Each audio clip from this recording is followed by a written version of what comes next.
are just there to help me construct the face, tweak the parts, and change into different angles of my choice. With this method, it will almost look like you're cheating. I guarantee you that. It is just simple, and this is how I draw all of my animes, but today I am here to create my second anime from scratch. In case you are wondering what the first one is, I hid it here. Please watch till the end. So here is where I am going to place the ears. Why the guidelines are curved this way is because the closer to the camera, the bigger things get, while the farther from the camera, the smaller it becomes till it disappears. To make things even easier, I am going to add an extra guideline. This time, a vertical guidelines reduce the opacity to 26%. Forgot to mention, I am using Ibis paints for most of my drawing.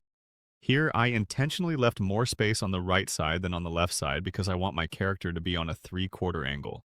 I will add the eyes here and purposely trying to make the one on the right side to appear bigger. Then the chin, which I will trace all the way from the circle down to the vertical guideline, acting as the center of the face. I hope the circle is making some sense now. I will add the hairlines from here. Beautiful. Now let's add some reflections in the eyes. Then draw the nose, the mouth, the neck, and add some touches around the ear. Reduce force fade length of start.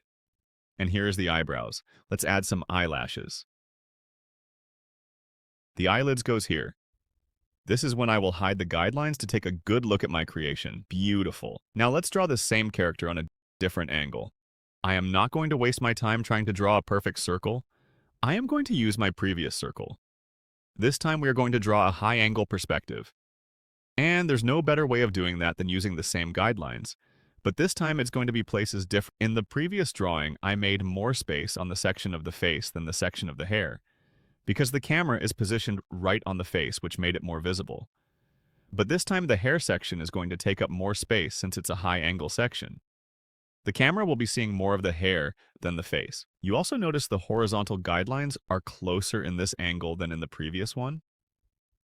This is because the camera, which is like positioned at the top, is barely seeing the eyes since the eyes is positioned between the guidelines. Then here's the vertical guideline, which is placed at the center of the circle because I kind of decided the face will be positioned just straight. I am just going to go ahead and place the eye and then the chin. You notice the chin is smaller? That's the same effect of being farther from the camera. Here's the hair, the nose, and the mouth. You can see the hair part from the previous drawing is curved rightward behind the vertical guideline. And also take note of all the other edges of the hair. Just basically do the same thing, and you will be fine. Then I noticed this mistake. All the while I have been drawing, I didn't notice that the horizontal guidelines are flat. Flat. It should be flat when drawing a face at the eye level, just like in the previous drawing. But when drawing from this angle, it should be curved upward since it's a high angle perspective. After making the corrections, I will use the lasso tool to adjust the eyes to fit in the curve. Just like that. Then I did a little touching on the hair to make sure it matches my reference. Here we go. Now we are going to draw the profile view of the same character. I am going to have to borrow the same legendary circle.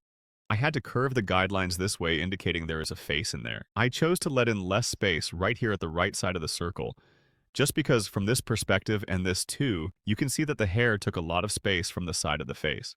I would not be bothering myself with this side of the face because the face is basically facing this way. Also notice the horizontal guidelines are not bended to create forced perspective like the first one, just because there is no part that is noticeably facing away from the camera, which makes it balanced in perspection.